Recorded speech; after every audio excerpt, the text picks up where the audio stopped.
Que a graça e a paz do nosso Deus nessa manhã alcance a nossa vida e a nossa família. Eu peço a Deus nessa manhã que o Eterno visite o teu lar, visite os seus familiares e que nesse encontro pessoal nessa manhã, onde nós renovamos a nossa aliança de andarmos ao lado do Senhor, Ele deixe uma bênção especial sobre a nossa vida, que a mão dele derrame a sua graça e o seu perdão sobre cada um de nós. O meu pedido a Deus é que nesse dia de 24 horas nós possamos viver para cumprirmos os propósitos do Senhor. Logo pela manhã, ao ligarmos o nosso coração com o coração do Eterno, no decorrer do dia nós possamos andar de mão dadas, abraçados, seguros nas mãos do Senhor, para vivermos todos os sonhos, planos e projetos da vida do nosso Deus.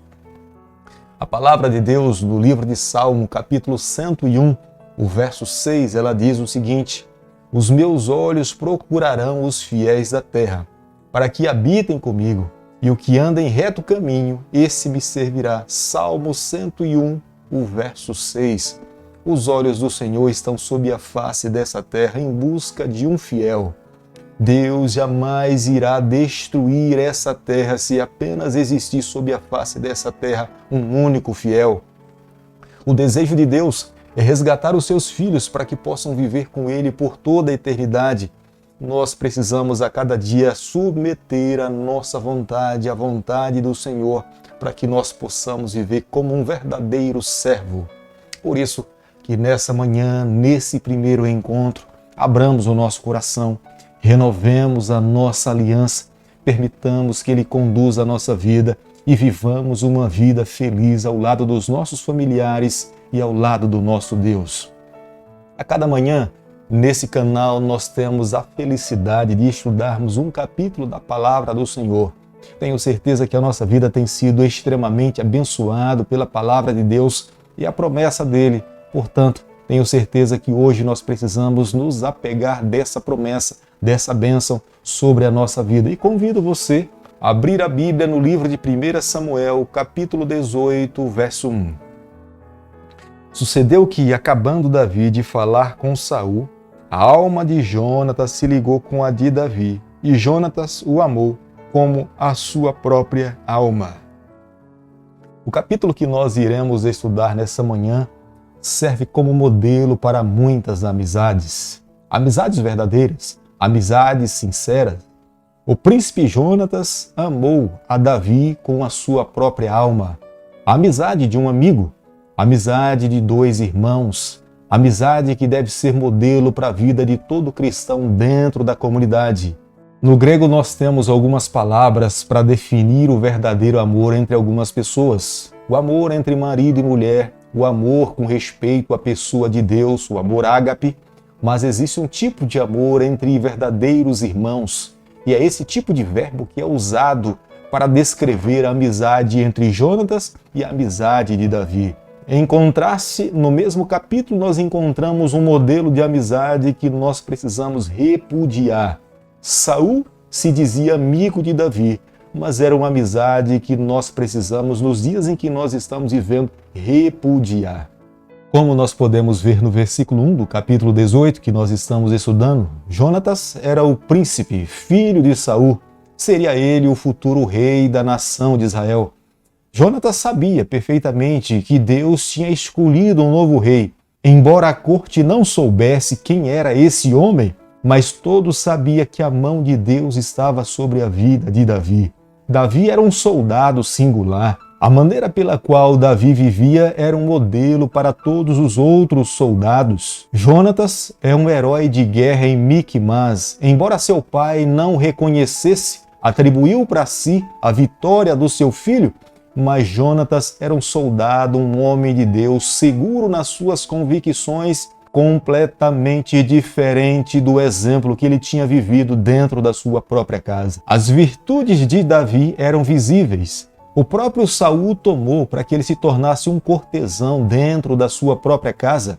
Davi tocava a sua harpa nos momentos de aflição e tribulação da vida de Saul. Davi, embora jovem, possuía muitas qualidades. Fica muito evidente para nós porque o próprio Saul colocou como sendo chefe dos seus soldados. As virtudes na vida de Davi eram muito visíveis. O próprio Saul passou a ter ciúmes e se sentir inseguro em ter Davi na sua corte e passou a persegui-lo com o objetivo de matá-lo. A razão pela qual Saul se sentia inseguro e desejoso de tirar a vida de Davi é porque, depois de ter lutado contra os filisteus, voltando para a sua casa, para o seu território, a sua cidade, as dançarinas saem ao encontro dos soldados e elas vão em direção a Davi, dançando e cantando, em vez de ir na direção de Saul. Isso provocou na vida de Saul uma imensa insegurança. O seu desejo de fato era matar o jovem Davi. No versículo 10 do capítulo 18 que nós estamos estudando nessa manhã,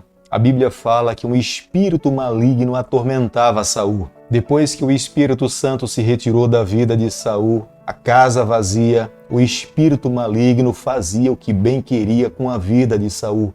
Ele não tinha paz, vivia aflito, inseguro, temeroso. Os momentos de aflições da sua vida se tornavam cada vez mais intensos. Cada dia ele se tornava mais vulnerável às paixões da carne. Nessa manhã nós precisamos parar para pensar e ter a certeza que, embora Deus tenha o controle de todo o planeta Terra, Ele pode permitir que a tentação bata à nossa porta, mas nunca o nosso Deus irá nos induzir a cair no pecado.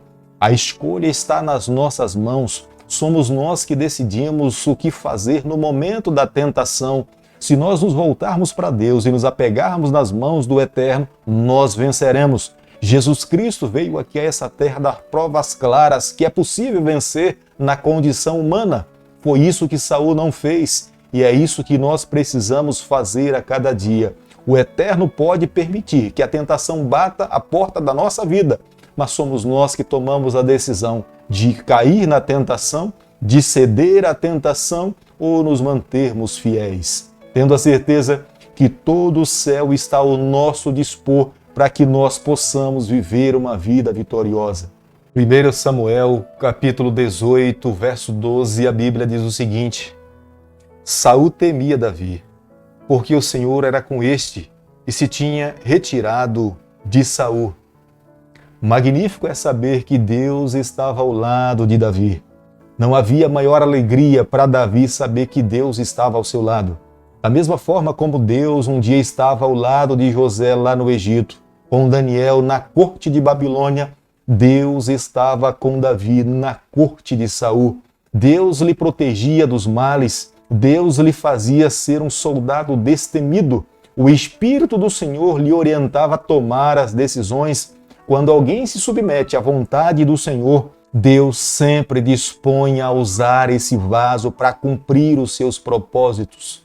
Jamais se esqueça, se nessa manhã nós dermos oportunidade para que Deus assuma o controle da nossa vida, Ele vai nos conduzir, Ele vai nos usar para cumprirmos os seus propósitos, Ele vai fazer que nós vivamos de acordo com a sua vontade. A nossa vida será um testemunho vivo aonde nós formos. As nossas palavras irão refletir a quem nós seguimos. As nossas ações irão demonstrar quem de fato é o Senhor do nosso coração. Ele só precisa que nós decidamos quem é que vai se assentar no trono do nosso coração. É praticamente impossível alguém se submeter e querer viver uma vida ao lado do Senhor e não ser perseguido. Isso nós vimos na vida de todos os discípulos de Jesus Cristo. Isso nós vemos na vida de todo aquele que se submete à vontade do Senhor. Quando você restritamente tomar uma decisão na vida para fazer a vontade do Senhor, para viver os ideais de Deus, tenha certeza, você vai encontrar resistência. Mas o que nós precisamos nessa manhã descansar são as palavras que estão escritas aqui na palavra de Deus no versículo 12. Deus estava com Davi.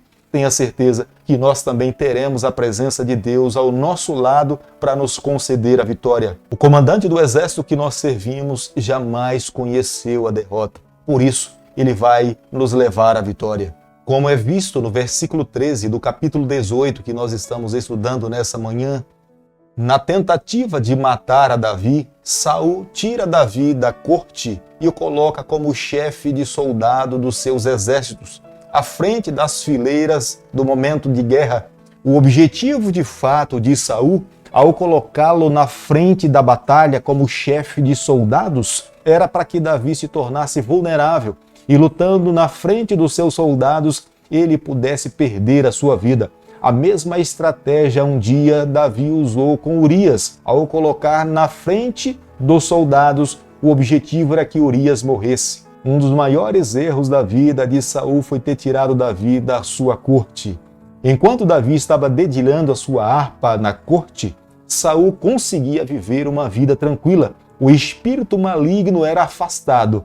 Mas no momento em que Davi é retirado da corte, não mais tocava ou dedilhava a sua harpa, o espírito maligno passou a atormentar a Saul constantemente. E a vida de Saul foi conduzida pelo espírito maligno. Pelo fato de Davi ter matado a Golias, quem deveria de fato ter se casado com a filha de Saul, chamada Merabe, era Davi. Mas Saul se recusa a dar a mão da sua filha para Davi e entrega a mão da sua filha para Adriel, um outro soldado. Saul agia como um verdadeiro egoísta, inseguro. Publicamente fazia elogios, mas em segredo a sua tentativa era de fato matar a Davi. Ele sabia que a mão de Deus estava sobre esse jovem, ele era uma ameaça para ele, para que ele pudesse perpetuar no trono. A sua única saída era eliminar todo aquele que lhe ameaçasse assentar na sua cadeira. Eis a razão pela qual ele tentava com todas as suas forças matar a Davi. 1 Samuel, capítulo 18, o verso 18, a Bíblia diz o seguinte: Respondeu Davi a Saul: Quem sou eu e qual a minha vida e a família de meu pai em Israel para vir a ser eu genro do rei? Davi sabia perfeitamente que por direito quem deveria se casar com a filha do rei era ele. Mas Saul tinha dado a mão de Merari para Adriel. Davi era um jovem humilde. Ele mesmo nesse texto fala que quem é ele, quem é a sua família, para que ele pudesse se tornar um genro do rei. Mas por direito, quem na verdade deveria se casar com Merari era Davi. Mas tudo que Saul pudesse fazer para destruir a Davi e tirar do seu caminho, ele o faria, porque ele temia a vida de Davi. Saul buscava com todas as suas forças destruir a Davi. Ele encontrou na sua filha uma oportunidade para matar a Davi. Ele poderia entregar a mão da sua filha mais nova, Mical, para se casar com Davi, mas com o intuito de destruir a Davi. É por isso que ele se volta para Davi e propõe para ele: se ele matasse 100 filisteus e trouxesse os 100 prepúcios, Davi poderia se casar com Mical. Mas o verdadeiro intuito de Saul era colocar Davi num terreno vulnerável, se colocar diante dos filisteus para que ele pudesse ser morto. Saul de fato queria tirar Davi do seu caminho. Saul de fato sabia que Davi era uma ameaça para o seu reino, porque a mão de Deus estava sobre a vida do jovem Davi. Saul a cada dia se tornava mais pequeno, indigno de conduzir o povo do Senhor. Diante da sua avaliação, Mical, a sua filha, valia 100 prepúcios dos filisteus. Mas Davi, ao sair para lutar contra os filisteus, ele não traz apenas 100 prepúcios, ele traz o dobro. E ele prova que é digno de ser o esposo da filha de Saul, Mical. Querido amigo, nessa manhã, ao concluirmos o capítulo 18 do livro de 1 Samuel, eu e você, nós precisamos chegar a algumas conclusões. Primeira delas, qual dos personagens dessa história nós temos nos tornado? Nós somos um Saul ou nós somos um Davi?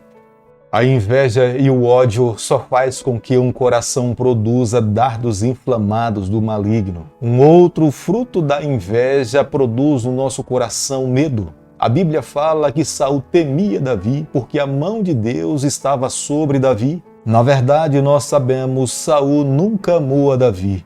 Nunca houve uma amizade verdadeira. Hoje eu posso estar falando para alguém que pode estar sendo perseguido ou ser um perseguidor. Se você é perseguidor, você precisa renunciar à sua atitude. Se você é perseguidor, Deus te chama hoje para viver uma vida diferente. Deus quer transformar os propósitos da sua vida. Deus não quer que você seja um perseguidor de pessoas. Isso vai destruir com você. Mas se você é perseguido, Deus convida você nessa manhã para que você descanse nos seus braços. Ele vai estar ao teu lado, Ele vai ser o teu auxílio, Ele vai te conceder forças, Ele vai te conceder a vitória. O que nós precisamos fazer nesse momento é nos colocarmos nas mãos de Deus por completo. Querido Pai, nas tuas mãos nessa manhã nós nos colocamos. Reconhecemos as nossas debilidades, mas é nos teus braços que nós descansamos. Por favor, Senhor, permanece conosco, nos conceda a vitória. Em teu nome nós oramos, nós pedimos e o fazemos em nome de Jesus. Que o Senhor te abençoe e te guarde. Que Ele faça resplandecer o seu rosto sobre você. Que Ele tenha misericórdia de você. Que sobre você, nessa manhã, Ele levante o seu rosto e conceda a sua paz, em nome de Jesus. Amém.